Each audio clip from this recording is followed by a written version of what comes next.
Hi my dear students. గత 2 రోజులుగా top ట్రెండింగ్‌లో ఉన్న వర్డ్ ఏంటంటే బడ్జెట్. సో, బడ్జెట్ ప్రవేశపెడుతున్నారు. టాక్స్ ఎలా ఉంటాయి అనేది ఓన్లీ ఇండియాలోనే కాకుండా ప్రపంచ దేశాలు నలుమూలల కంపెనీలన్నీ ఇండియా వైపు చూసాయి. సో, బడ్జెట్ ఎలా ఉంటది? దాన్ని బట్టే మనకి టాక్స్ అనేవి ఎలా ఉంటాయని కంపెనీస్ కూడా ఎదురు చూసాయి. అలానే భారతదేశంలో ఉన్న పౌరులు కూడా చాలా వెయిట్ చేశారు. ఆ బడ్జెట్ ఎలా ఉంటదని. సో, బడ్జెట్స్ అనేది ఈరోజు ప్రవేశపెట్టడం జరిగింది. భారతదేశపు 30వ ఫైనాన్స్ మినిస్టర్ అయినటువంటి నిర్మలా సీతారామన్ గారు ఈరోజు బడ్జెట్‌ను లోక్‌సభలో ప్రవేశపెట్టారు. సో, ఇప్పుడు అందరూ బడ్జెట్ మీద అవగాహన పెంచుకోవడం కోసము యూట్యూబ్‌లు చూస్తుంటారు అండ్ బుక్సు చూస్తారు. సో, కాబట్టి ఆ టాప్ ట్రెండింగ్ సబ్జెక్ట్‌ని ఈరోజు ఈ యొక్క క్లాస్‌లో మాట్లాడుకుందాం. సో, ఈ యొక్క క్లాస్‌లో బడ్జెట్ అంటే ఏంటి? బడ్జెట్ ఎలా కొలుస్తారు? అంటే బడ్జెట్‌లో రకాలేంటి? అనేది జనరల్ నాలెడ్జ్ టాపిక్‌గా ఈరోజు ఈ క్లాస్‌లో మనం మాట్లాడుకుందాం. సో, మన క్లాస్ అనేది కాంపిటేటివ్ బేస్ చేసుకొని జనరల్ నాలెడ్జ్ పరంగా and current polity and economy and science and technology పరంగా మన క్లాస్ అనేది వెళ్తుందండి. So, let's back to our class. So, my name వచ్చేసి Koneru Ganesh, MA political science from Adikavi Anna university. మీకు ఇంకా హిస్టరీ పాలిటీ మీద గాని, హిస్టరీ మీద గాని, జీకే మీద గాని, కరెంట్ అఫైర్స్ మీద గాని ఎలాంటి సందేహాలున్నా ఈ యొక్క నా యొక్క యూట్యూబ్ లింక్ అనేది ఇచ్చానండి. కింద డిస్క్రిప్షన్‌లో పీడీఎఫ్ పెట్టాను. ఈ యొక్క బడ్జెట్ అంటే ఏంటని. అండ్ ఏమైనా షార్ట్ ఫిల్మ్స్ అనే కథ గాని, లిరిక్స్ గాని కావాలన్నా నా ఇన్‌స్టాగ్రామ్ ఈ లింక్ మీద క్లిక్ చేస్తే కాంటాక్ట్ అవుతాను. సో, క్లాస్‌లోకి వెళ్ళిపోదాం. మొదటగా బడ్జెట్ అంటే ఏంటో తెలుసుకుందాం. సో, బడ్జెట్ అంటే ఏంటి? ఒక దేశానికి గాని, లేదా ఒక ప్రైవేట్ సంస్థకి గాని, ఒక ఆర్థిక సంవత్సరం అంటే ఒక 12 నెలలకి త్వరలో చేయబోయే ఖర్చు ఏదైతే భవిష్యత్తులో వచ్చే ఖర్చును, ఆదాయాల్ని ముందుగా ఒక లిఖితపూర్వకంగా అంటే చేతితో రాసుకొని కంప్లీట్‌గా ఒక రిసర్చ్ చేసి ఒక డేటాని పూర్తి చేసుకోవడాన్నే అలా రాసుకున్న దాన్నే బడ్జెట్ అంటారు. సో, ఒక ఆర్థిక సంవత్సరానికి సంబంధించి ఒక ప్రభుత్వం లేదా సంస్థ వచ్చే ఆదాయాన్ని భవిష్యత్తులో వచ్చే ఆదాయాన్ని, చేసే ఖర్చులనే ముందుగా అంచనా వేసి లిఖితపూర్వకంగా చేతిరాతతో రాసుకున్న దాన్నే బడ్జెట్ అని అంటారు. ఇక రెండో పార్ట్ చూద్దాం. బడ్జెట్ కోసం హిస్టరీ ఏం చెప్తుంది మనకి? సో, బడ్జెట్ అని చెప్పేసాం. మన నిర్వచనం తెలుసుకున్నాం బడ్జెట్ కోసం. మరి బడ్జెట్ యొక్క హిస్టరీ ఏం చెప్తుంది?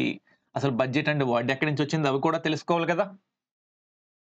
సో, ఈ యొక్క క్లాస్‌లో ఇన్ డెప్త్‌గా నేను ప్రతిదాని కోసం వివరిస్తానండి.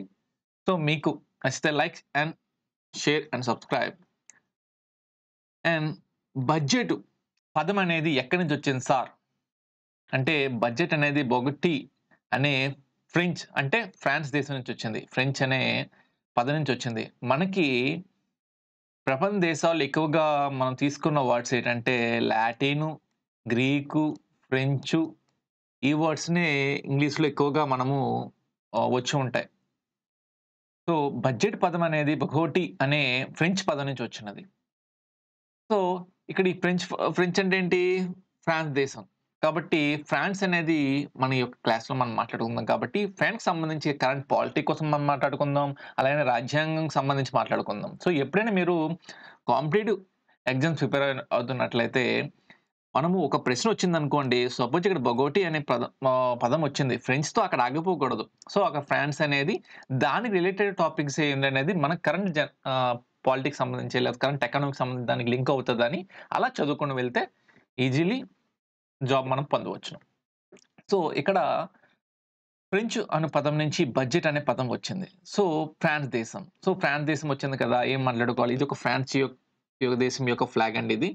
సో, ఫ్రాన్స్ దేశం కోసం ఏం మాట్లాడుకోవాలంటే, మన భారత రాజ్యాంగం ఉంది కదా! భారత రాజ్యాంగంలో ఉన్న లిబర్టీ, ఈక్వాలిటీ అండ్ ఫ్రెటర్నిటీ అనే పదాలు ఎక్కడి నుంచి తెచ్చుకున్నామంటే, మనము ఫ్రెంచ్ కాన్స్టిట్యూషన్ నుంచి తెచ్చుకున్నాం. ఫ్రాన్స్ దేశం నుంచి తెచ్చుకున్నాం. అలానే ఫ్రాన్స్‌కి సంబంధించి ఇంక జనరల్ టాపిక్‌గా అండ్ కరెంట్ అఫైర్స్‌గా ఏం ఉపయోగపడతది సార్ అంటే 2024లో భారతదేశ 75 రిపబ్లిక్ డే గణతంత్ర వేడుకలకి ఏ దేశ అధ్యక్షుడొచ్చారంటే ఫ్రాన్స్ దేశ అధ్యక్షుడు. ఆయన పేరంటే ఇమాన్యుయల్ మాక్రాన్. అదే 76వ గణతంత్ర వేడుకలకు ఎవరొచ్చారంటే ప్రభావో సుబియాంటో. ఆయన ఇండోనేషియాకి చెందిన ఆ దేశ అధ్యక్షుడు.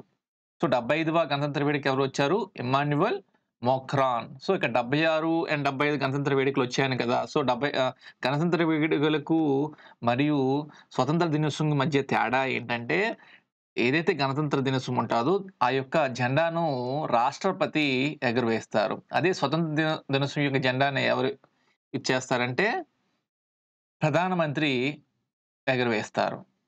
సో 2024 సంబంధించి ఇంకా ఫ్రాన్స్ దేశం సంబంధించి ఏమున్నాయి సార్ అంటే 33వ పారిస్ ఒలింపిక్స్ ఎక్కడ జరిగాయంటే అది పారిస్‌లో జరిగిందండి. ఇది 26 జులై నుండి ఆగస్ట్ 11 వరకు జరగగా అందులో ఇండియాకి 6 మెడల్స్ వచ్చాయి. అందులో ఒకటి సిల్వర్ వచ్చింది. ఒకటి అందులో ఒక 5 ఇక్కడ రాంగ్‌గా వచ్చింది. సో ఇక్కడ మనకి ఒక సిల్వర్ వచ్చింది అండ్ 5 కాంస్యాలు వచ్చాయి. బ్రోంజ్‌లు వచ్చాయి. అలానే పారా ఒలింపిక్స్‌లో మనకి ఎన్ని వచ్చాయి సార్ అంటే పారా ఒలింపిక్స్‌లో భారతదేశం 29 మెడల్స్ సాధించింది. అందులో 7 gold and 9 silver and 13 bronze.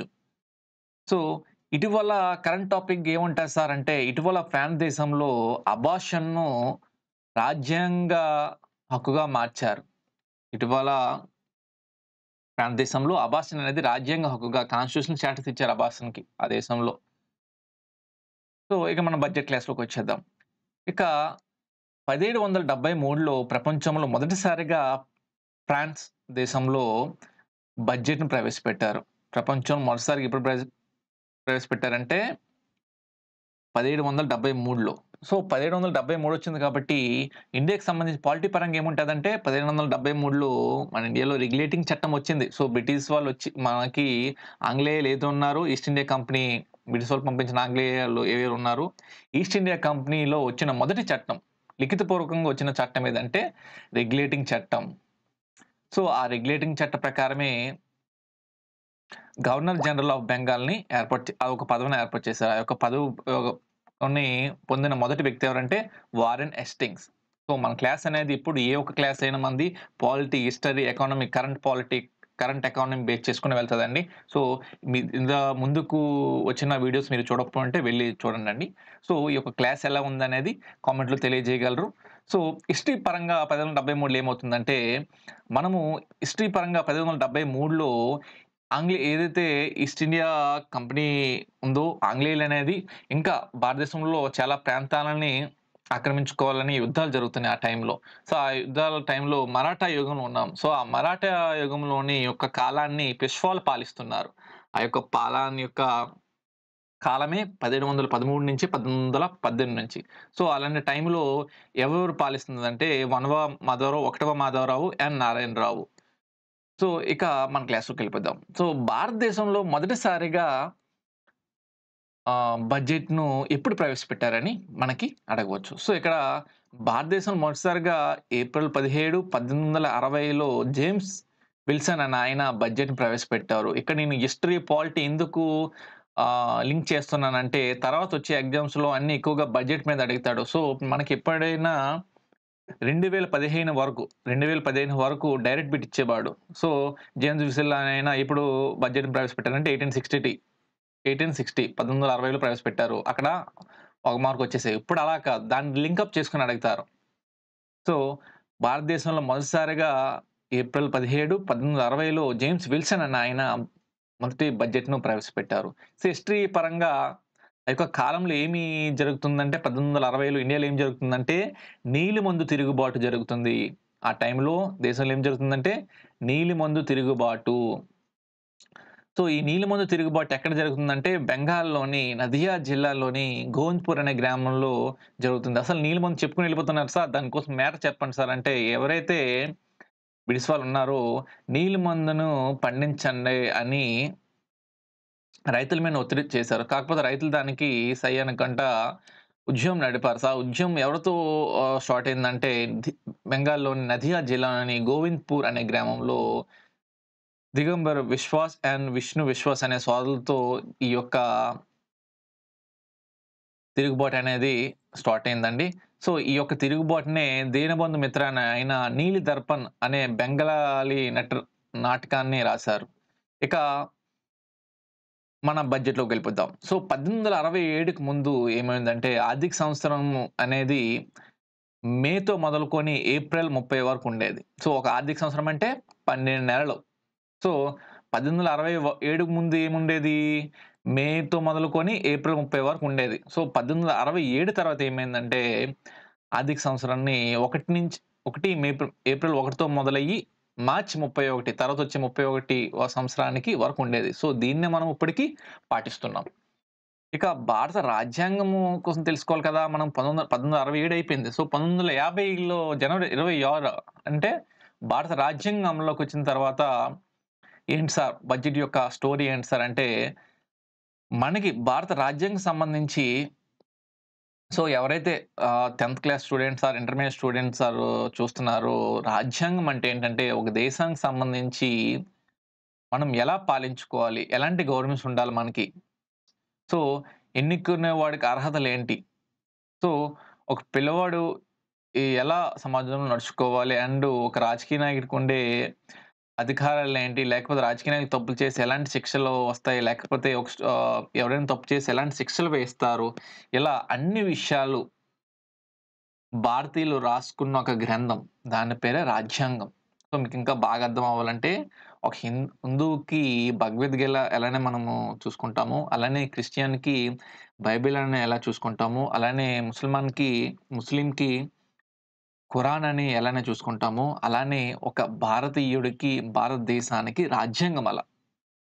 So, భారత సంబంధించి బడ్జెట్ అనే పదాన్ని మనము ఎక్కడా వాడలేదు. సో, దానికి ఆహ్, వేరేగా మనం ఎలా చెప్పుకుంటామంటే బడ్జెట్‌ని ఆర్టికల్ 112 ప్రకారము యాన్యువల్ ఫైనాన్స్ రిపోర్ట్‌గా చెప్పుకుంటున్నాం మన బడ్జెట్‌ని.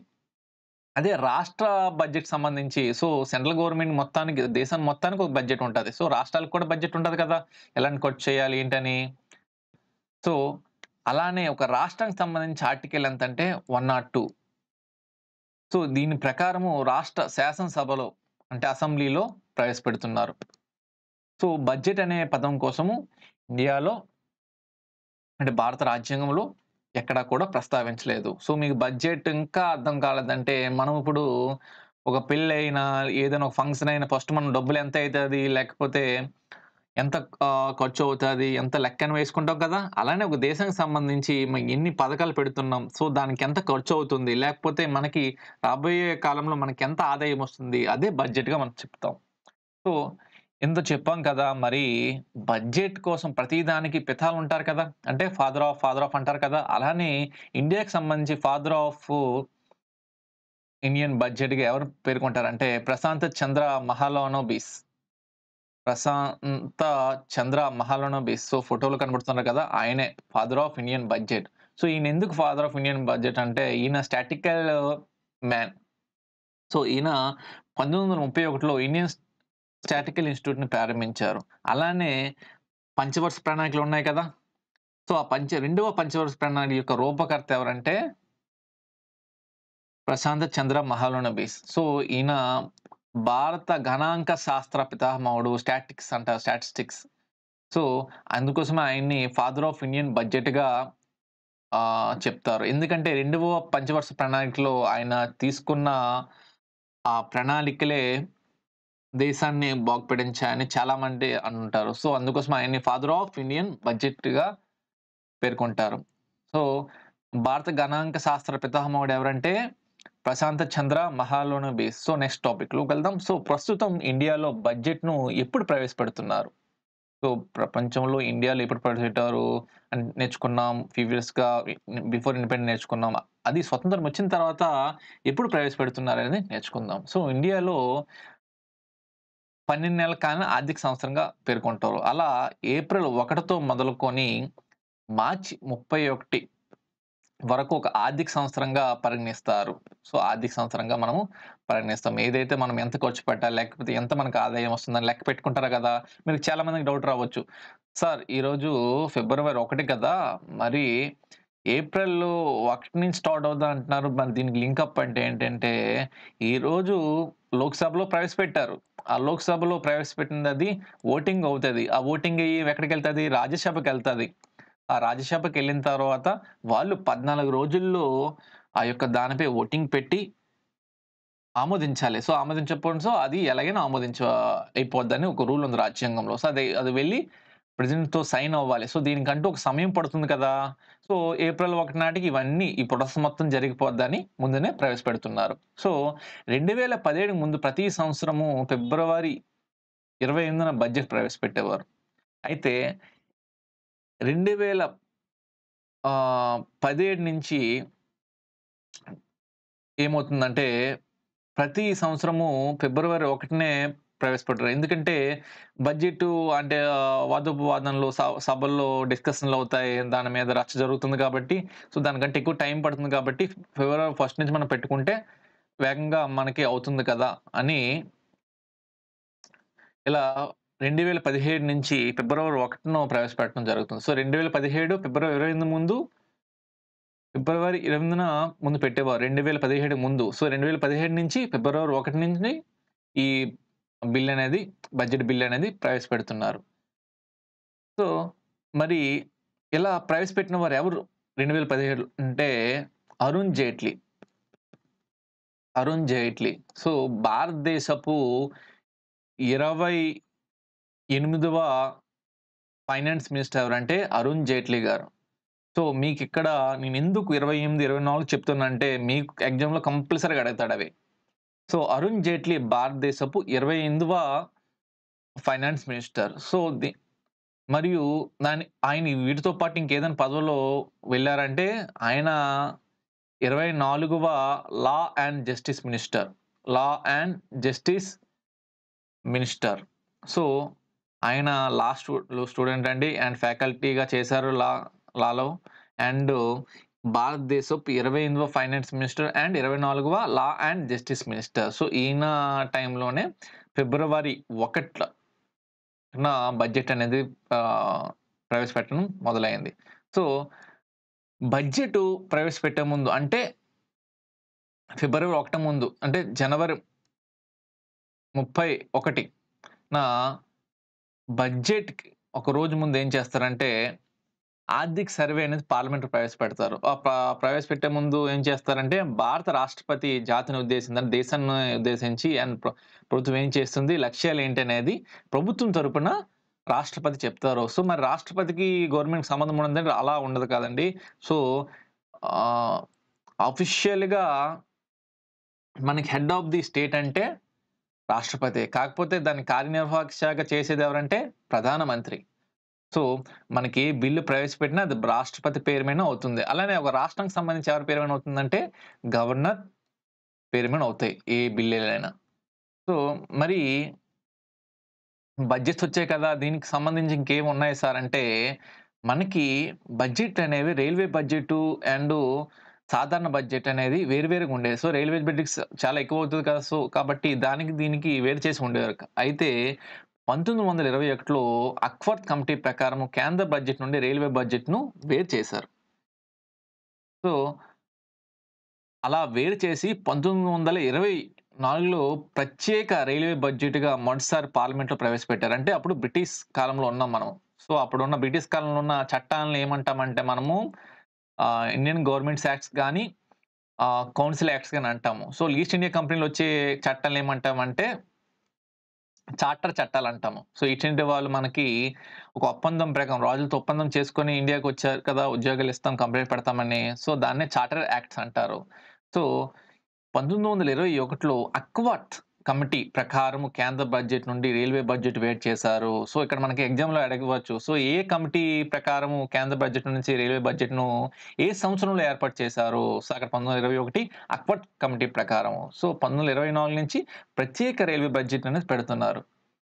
అయితే 1921 వచ్చింది కదా! దీనికి సంబంధించి పాలిటీ పరంగా ఏముంటది సార్ అంటే 1921లో భారత ప్రభుత్వ చట్టం 1919 అంటే మాంటెక్ చేమ్స్‌ఫర్డ్ సంస్కరణలు ఏవైతే ఉన్నాయో, ఆ చట్టం ద్వారా 1921లో భారతదేశంలో ద్వంద్వ పరిపాలన అంటే డయార్చీని ప్రవేశపెట్టారు. అంటే ఈ చట్టం ద్వారా కేంద్రంలో ద్విసభ విధానం అంటే లోక్‌సభ, రాజ్యసభ అంటారు కదా! సో, ఆ సభలను ప్రవేశపెట్టారు.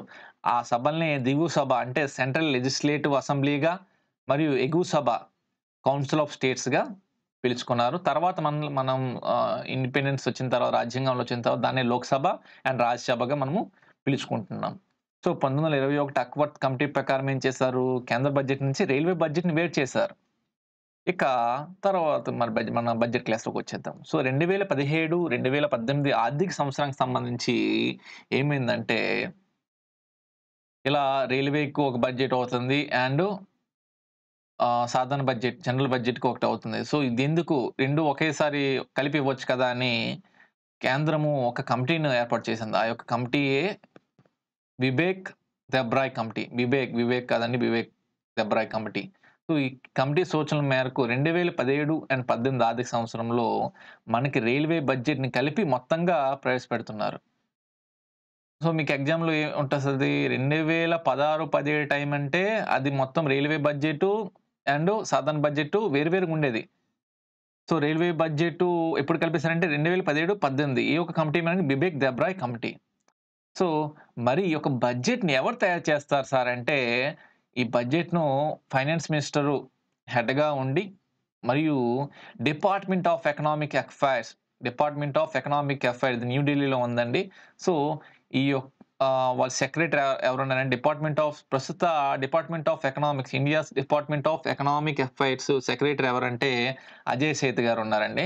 సో, వీళ్ళందరూ కలిపి రహస్యంగా ఆ యొక్క బడ్జెట్ అనేది తయారవుతుంది. ఇక బడ్జెట్‌లో ఇండియాలో బడ్జెట్ ప్రవేశపెట్టే సమయం మరియు ప్రవేశపెట్టిన వారెవరు? సో, ఇప్పటి వరకు ఎవరెవరు ప్రవేశపెట్టారు? దాని యొక్క మెయిన్ కీ పాయింట్స్ అనేది మనం చూద్దాం. సో, బడ్జెట్‌ను మొదటగా ఆహ్, ఆర్థిక శా ఆర్థిక శాఖ మంత్రి ఎవరైతే ఉంటారో ఫైనాన్స్ మినిస్టర్. సో, వారు లోక్‌సభలో ప్రవేశపెడతారు. తర్వాత లోక్‌సభలో ఆమోదించిన తర్వాత రాజ్యసభకి వెళ్తది. సో, రాజ్యసభకెళ్ళిన తర్వాత ప్రెసిడెంట్‌కి వెళ్తది. సో, మిగతా ఏదైతే బిల్లులున్నాయో దాన్ని కంపల్సరీగా ఆమోదించవలసి ఉంటది. సో, లోక్‌సభలో మాత్రమే మనకి బిల్లనేది అయిపోతే చాలు. సో, అంతా దీనిలా ఉంటది. రాజ్యాంగం అలా కల్పించింది. సో, రాజ్యసభకి ఒక 14 రోజుల్లో వాళ్ళు ఆమోదించాలి. లేకపోతే అది ఆమోదించినట్లుగానే పరిగణించాలని రాజ్యాంగం చెబుతుంది. సో, బడ్జెట్ మొదటగా ఆర్థిక శాఖ మంత్రి లోక్‌సభలో ప్రవేశపెట్టి తర్వాత రాజ్యసభకు పంపిస్తారు. రాజ్యసభ దాన్ని 14 రోజుల్లోగా ఆమోదించి పంపాలి. లేని పక్షంలో ఆమోదించినట్లుగానే పరిగణించబడుతుంది. సో, 2 సభలు ఆమోదించిన తర్వాత రాష్ట్రపతి దగ్గరికి వెళ్లి అది సైన్ అయ్యి అది అమల్లోకొస్తుంది. సో, స్వతంత్రం వచ్చిన తర్వాత మొదటిసారిగా ఎవరు బడ్జెట్ ప్రవేశపెట్టారు స్వతంత్రం వచ్చిన తర్వాత? సో, 1947 నవంబర్ 26న ఎవరు ప్రవేశపెట్టారంటే షణ్ముగం శెట్టి. షణ్ముగం శెట్టి. సో, స్వతంత్రం వచ్చిన తర్వాత మొదటిసారిగా బడ్జెట్ ఎవరు పెట్టారంటే షణ్ముగం శెట్టి గారు. సో, ఈ ఫోటోలో కనబడుతున్నారు కదా! ఆయనే. సో, ఈయనే ఇండియాస్ ఫస్ట్ ఫైనాన్స్ మినిస్టర్. ఇక భారత రాజ్యాంగం అమల్లోకొచ్చిన తర్వాత భారతదేశపు ఆహ్, భా భారత రాజ్యాంగం అమలులోకొచ్చిన తర్వాత ఎవరు ప్రవేశపెట్టారు? ఇక్కడ మీకు ఇవన్నీ చాలా, చాలా, చాలా ఇంపార్టెంట్. అప్‌కమింగ్ ఎగ్జామ్స్‌లో. సో, ఇక్కడ నేను భారత రాజ్యాంగం చెప్తున్నాను. స్వతంత్రం వచ్చిన తర్వాత చెప్తున్నాను. సో, 2 పేర్లు గుర్తుంచుకోవాలి. స్వతంత్రం వచ్చిన తర్వాత అంటే షణ్ముగం. అదే భారత రాజ్యాంగం అమలులోకొచ్చిందంటే ఎవరు ప్రవేశపెట్టారంటే జాన్ మాథాయ్ భారతదేశపు 3వ ఆర్థిక శాఖ మంత్రి. సో, ఈయన 1948 ఈ టైంలో ప్రవేశపెట్టారు. ఈయనే భారతదేశపు మొదటి రైల్వే శాఖ మంత్రి ఎవరంటే ఎవరు ఆర్ఆర్‌బీ పర్సన్స్ చూస్తున్నారో, ఆర్ఆర్‌బీ గ్రూప్ డి ఎన్‌టీపీసీ రాస్తున్న వాళ్ళు చూస్తున్నారో వాళ్ళకి ఇది బాగా ఉపయోగపడుతుంది. సో, జాన్ మథాయ్ అనే ఆయన భారతదేశం మొదటి రైల్వే శాఖ మంత్రి. సో, భారత ప్రధానమంత్రి హోదాలో ఎవరు మొదటిసారిగా బడ్జెట్ ప్రవేశపెట్టారంటే జవహర్లాల్ నెహ్రూ. ఆయన భారతదేశపు 5వ ఆర్థిక శాఖ మంత్రిగా పనిచేశారు. అండ్ ఆయన మొదటి ప్రైమ్ మినిస్టర్ ఇండియాస్. అండ్ ఈయన ఎప్పుడు ప్రవేశపెట్టారంటే ఆర్థిక శాఖ మంత్రిగా, 5వ ఆర్థిక శాఖ మంత్రిగా 1956లో ప్రవేశపెట్టారు. సో, ఇక్కడ మీకు క్వెషన్స్ అనేవి చాలా చాలా ఇంపార్టెంట్. సో, భారత ప్రధాని మంత్రిగా చేశారు కదా! ఫైనాన్స్ మినిస్టర్ ఎక్కడి నుంచి వచ్చారు అని అడగవచ్చు. సో, ఒక ప్రధానమంత్రి అన్నీ తీసుకోవచ్చు. సో, ఆయన 5వ ఆర్థిక శాఖ మంత్రిగా పనిచేశారు భారతదేశానికి. జవహర్లాల్ నెహ్రూ గారు 1956 టైంలో ప్రవేశపెట్టారు బడ్జెట్‌ను. అండ్ భారతదేశ చరిత్రలో ఎక్కువ సార్లు ఆహ్,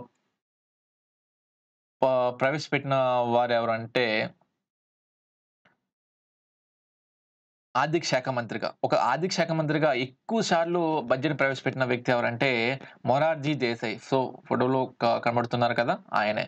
సో, ఈయన ఎన్ని సార్లు ప్రవేశపెట్టారంటే 10 సార్లు ప్రవేశపెట్టారు. సో, అలా ప్రవేశపెట్టిన మొరార్జీ దేశాయ్ గారు భారతదేశపు ఎన్నవ ఆర్థిక శాఖ మంత్రి అని మనకు అడగవచ్చు. సో, ఆయన భారతదేశపు 7వ ఆర్థిక శాఖ మంత్రి. ఇక ఆయన తర్వాత మొరార్జీ దేశాయ్ గారి తర్వాత ఎక్కువ సార్లు బడ్జెట్ పెట్టిన రెండవ వ్యక్తి ఎవరో కనుక్కోండి అంటారు. సో, ఆయనే చిదంబరం గారండి. ఫోటోలో కనబడుతున్నారు కదా! ఆయనే. సో, ఆయన భారతదేశపు 26వ ఆర్థిక శాఖ మంత్రి. సో, ఇప్పుడు నిర్మలా సీతారామన్ గారు 30వ ఆర్థిక శాఖ మంత్రి గారు. సో, భారత మహిళా ప్రధానమంత్రి హోదాలో బడ్జెట్ ప్రవేశపెట్టిన వారెవరంటే ఇంకెవరండి? ఇందిరా గాంధీ గారు. సో, ఆమె భారతదేశపు 9వ ఆర్థిక శాఖ మంత్రిగా బడ్జెట్‌ను ప్రవేశపెట్టారు. ఇక రెండవ మహిళ ఎవరంటే 30వ ఆర్థిక శాఖ మంత్రి current finance minister of India Nirmala Sitharaman గారు. సో, ఆమె ఈరోజు బడ్జెట్ ప్రవేశపెడుతూ తెలుగువారైన గురజాడ అప్పారావు గారిని స్మరించుకుంటూ ఆయన చెప్పిన ఒక కోటు అనేది చెప్పారండి. "దేశం అంటే మట్టి కాదు, దేశం అంటే మనసులోయ్" అనే ఒక స్టేట్‌మెంట్‌తో ఆయన ఆమె తన యొక్క బడ్జెట్ యొక్క స్పీచ్‌ని మొదలుపెట్టారు. సో, ఆ బడ్జెట్ బ ప్రవేశపెట్టేటప్పుడు ఏమైందంటే సభలో మిగతా ప్రతిపక్ష నాయకులందరూ గొడవ చేయగా ఒక స్టేట్‌మెంట్‌తో ఆమె మొదలుపెట్టారు. దేశమంటే మట్టి కాదు, దేశమంటే మనసులోయ్. సో, భారతదేశ చరిత్రలో వ్యవసాయ బడ్జెట్‌ను మొదటిసారిగా ప్రవేశపెట్టిన రాష్ట్రం. సో, ప్రతిదానికి రైల్వే బడ్జెట్ ఉంటది. వ్యవసాయ బడ్జెట్ కూడా ఉంటది కదా! సో, సెపరేట్‌గా వ్యవసాయ బడ్జెట్ అనేది ప్రవేశపెట్టిన మొదటి రాష్ట్రం ఏదంటే కర్ణాటక స్టేట్. సో, కర్ణాటక వచ్చింది కాబట్టి కర్ణాటక యొక్క ప్రెజెంట్ డిప్యూటీ సీఎం ఎవరు? గవర్నర్ ఎవరు? కామెంట్‌లో తెలియజేయగలరు. సో, కర్ణాటక అన్ని స్టేట్స్ అయిపోయాయి. ఇక్కడ ఆంధ్రకొద్దాం. సో, ఆంధ్రప్రదేశ్‌లో ఎక్కువ సార్లు బడ్జెట్ ప్రవేశపెట్టిన వ్యక్తి ఎవరంటే కొణిజేటి రోసయ్య గారు. సో, కొణిజేటి రోసయ్య గారు. సో, ఈయన 1989, 1999 మధ్య ఆర్థిక శాఖ మంత్రిగా పనిచేశారు ఆంధ్రప్రదేశ్‌కి. ఏదైతే తెలంగాణ, ఆంధ్రప్రదేశ్ ఏదైతే కలిగి ఉన్నదో ఉమ్మడి ఆంధ్రప్రదేశ్‌కి కొణిజేటి రోసయ్య గారు 1989, 1999లో ఆర్థిక శాఖ మంత్రిగా పనిచేశారు. ఆయన ఆంధ్రప్రదేశ్‌లో ఎక్కువ సార్లు బడ్జెట్ ప్రవేశపెట్టిన వ్యక్తి. సో, ఈయనే తమిళనాడు 13వ గవర్నర్‌గా పనిచేశారు. సో, మీకు ఎగ్జామ్‌లో ఎలా అడుగుతారంటే కొణిజేటి రోసయ్య గారు 1989, 99లో ఆర్థిక శాఖ మంత్రిగా పనిచేశారు. ఆయన తమిళ రాష్ట్రానికి ఎన్నవ గవర్నర్‌గా పనిచేశారని అడగవచ్చు. సో, ఎక్కువ ఏపీపీఎస్‌సి, గ్రూప్ 1 ఇట్లా దీంట్లో అడుగుతారు. సో, మామూలు బిట్స్ అంటే మామూలుగా అడుగుతారు. సో, ఇక ఇంకోటి చూద్దాం. సో, మరి ఇందాక చెప్పాను కదా! సమయం అనేది ఎప్పుడు ప్రవేశపెడతారంటే 2000కి ముందు 2000 సంవత్సరం ముందు ఎప్పుడు ప్రవేశపెట్టేవారు అంటే ప్రతి సంవత్సరము ఆర్థిక సంవత్సరం సంబంధించి బడ్జెట్ అనేది సాయంత్రం 5 గంటలకు ప్రవేశపెట్టేవారు. సాయంత్రం 5 గంటలకు ప్రవేశపెట్టారు. అయితే 2000లో ఏం చేశారంటే 2000 సంవత్సరంలో ఆర్థిక శాఖ మంత్రి 23వ ఆర్థిక శాఖ మంత్రిగా పనిచేస్తున్న యశ్వంత్ సిన్హా గారు ఏం చేశారంటే ఉదయం 11 గంటలకి బడ్జెట్ ప్రవేశపెడదామని ఆ ఒక్క కార్యక్రమానికి మొదలుపెట్టారు ఆ కార్యక్రమాన్ని. సో, అప్పటి నుంచి ఇప్పటి వరకు 2000 సంవత్సరం నుంచి ఇప్పటి వరకు ప్రతి ఇయర్ మనము ఉదయం 11 గంటలకే బడ్జెట్‌ను ప్రవేశపెడుతున్నాం. ఇక బడ్జెట్ అనేది ఎన్ని రకాలు అనేది చూద్దాం. బడ్జెట్ అనేది ఎన్ని రకాలని చూద్దాం. సో, ఇక్కడ ఫస్ట్‌గా డెఫిసిట్ బడ్జెట్. సో, ఇక్కడ మీకు ఇంగ్లీష్‌లో ఉన్నదండి కంగారు పడకండి. Deficit డీఈఎఫ్ఐసిఐటీ and బియుడిజిఈటీ. డెఫిసిట్ బడ్జెట్ అంటే బడ్జెట్‌లో మొత్తం రాబడి కన్నా మొత్తం ఖర్చు ఎక్కువ ఉంటే దాన్ని డెఫిసిట్ బడ్జెట్ అంటారు. సో, దీన్నే తెలుగులో లోటు బడ్జెట్ అని అంటాం మనం.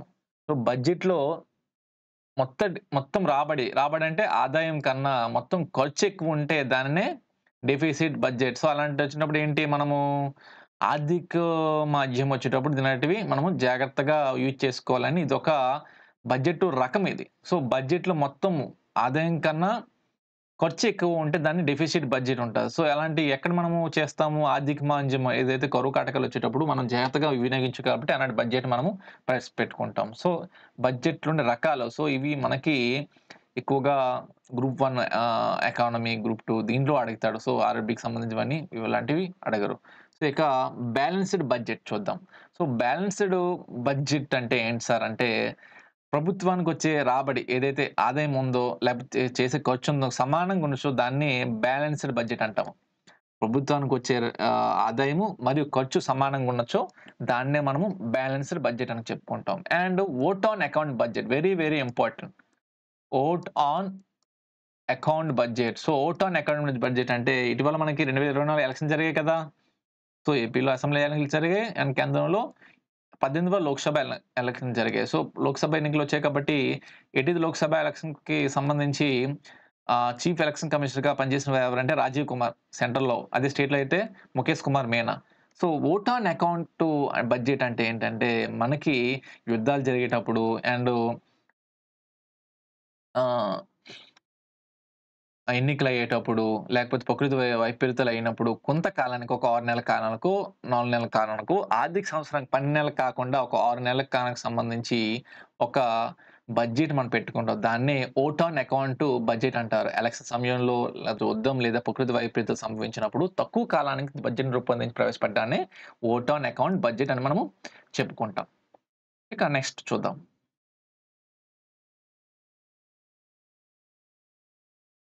దీన్ని సర్ప్లస్ బడ్జెట్ చూద్దాం. So, surplus SURPLUSBUDGET. సో, దీన్ని మిగులు బడ్జెట్ అంటారు. 12 నెలల కాలానికి సంబంధించి అనగా ఆర్థిక సంవత్సరానికి సంబంధించి సారీ జనరల్ బడ్జెట్ చూద్దాం. సో, జనరల్ బడ్జెట్ అంటే ఏంటి? సో, జనరల్ బడ్జెట్ అంటే సాధారణ బడ్జెట్. ఇప్పుడు మనం ప్రవేశపెట్టుకున్నాం కదా ఈరోజు. దాన్నే జనరల్ బడ్జెట్ అంటారు. సో, ఆర్థిక సంవత్సరం అంటే ఎంత? 12 నెలల కాలానికి సంబంధించిన దాన్నే జనరల్ బడ్జెట్ అని మనం చెప్పుకుంటాం. ఇక సర్ప్లస్ బడ్జెట్ చూద్దాం. SURPLUS. సర్ప్లస్ బడ్జెట్ అంటే తెలుగులో దీన్ని మిగులు బడ్జెట్ అంటారు. సో, బడ్జెట్‌లో ఆదాయం కన్నా మొత్తం ఖర్చు తక్కువగా ఉంటే దాన్నే సర్ప్లస్ బడ్జెట్ అంటారు. బడ్జెట్‌లో ఆదాయం కన్నా మొత్తం ఖర్చు తక్కువగా ఉంటే దాన్ని సర్ప్లస్ బడ్జెట్. దాన్ని మిగులు బడ్జెట్ అంటారు. సో, మీకు ఇలాంటివి తెలుగులో కాకుండా ఇంగ్లీష్‌లో కంపల్సరీ నేర్చుకోవాలండి. అండ్ జీరో బేస్డ్ బడ్జెట్ చూద్దాం. Zero based budget. సో, ఇక్కడ నేను కరెక్ట్‌గా అది కనబడకపోవచ్చు మీకు. So, zero based budget. So, గత ఏడాది బడ్జెట్ అంటే ఇదివరకు తీసుకున్న 2024 బడ్జెట్‌కి సంబంధించి అందులో దానికి తీసుకున్న ఆహ్, సొల్యూషన్స్ ఉంటాయి కదా! సో, స్ట్రాటజీసు. సో, దానితో ఏం సంబంధం లేకుండా ప్రస్తుతం అంటే ప్రెజెంటు ఏం కావాలి? ఎలాంటి రుణాలివ్వాలి? లేకపోతే ఎలాంటి పథకాలు పెట్టాలి? అనే బేస్ మీదన ఓన్లీ ప్రస్తుతం వర్తమాన కాలంలో దాని మీదనే ప్రాధాన్యమిస్తూ, ఈ యొక్క సమస్యలకు ప్రాధాన్యమిస్తూ రూపొందించే బడ్జెట్‌నే జీరో బేస్డ్ బడ్జెట్ అంటారు. సో, ప్రస్తుతం ఏ ఒక సమస్యలున్నాయి? ఏంటి మనం అప్పులివ్వాలి? లేకపోతే ఎలాంటి పథకాలు పెట్టాలి? ఆ బేస్ చేసుకొని ఇవ్వడాన్ని zero based budget. So, zero based అంటే దేని మీద ఇదివరకు వచ్చిన బడ్జెట్ మీద ఆధారపడకంట డైరెక్ట్‌గా ఒక రీసెర్చ్ చేసి ప్రస్తుతం ఉన్న సమస్యలపై రూపొందించే బడ్జెట్‌ని జీరో బేస్డ్ బడ్జెట్ అంటారు. సో, జీరో బేస్డ్ బడ్జెట్ అనేది very, very important. So, zero based బడ్జెట్‌ని ఎప్పుడు ప్రవేశపెట్టారంటే మొదటిసారిగా అంటే పీటర్ ఆహ్, ఫైయర్ అని ఆయన ప్రవేశపెట్టారు. ఈయన అమెరికాకు చెందిన వ్యక్తి. సో, 1969లో రూపొందించారు ఈ యొక్క బడ్జెట్‌ను. సో, ఈయన ఒక టెక్సాస్‌లోని ఒక ప్రైవేట్ సంస్థలో ఈ యొక్క బడ్జెట్‌ను ప్రవేశపెట్టారు. సో, అమెరికాకు చెందిన వ్యక్తి పీటర్ ఫైయర్ అనే ఆయన 1969లో ఒక ప్రైవేట్ సంస్థలో ఈ యొక్క జీరో బేస్డ్ బడ్జెట్‌ని ప్రవేశపెట్టారు. సో, మరి జీరో బేస్డ్ బడ్జెట్‌కి సంబంధించి ఏమైనా ఉన్నాయా? ఇండియాకి సంబంధించి, ఏపీకి సంబంధించి ఉన్నాయా సార్?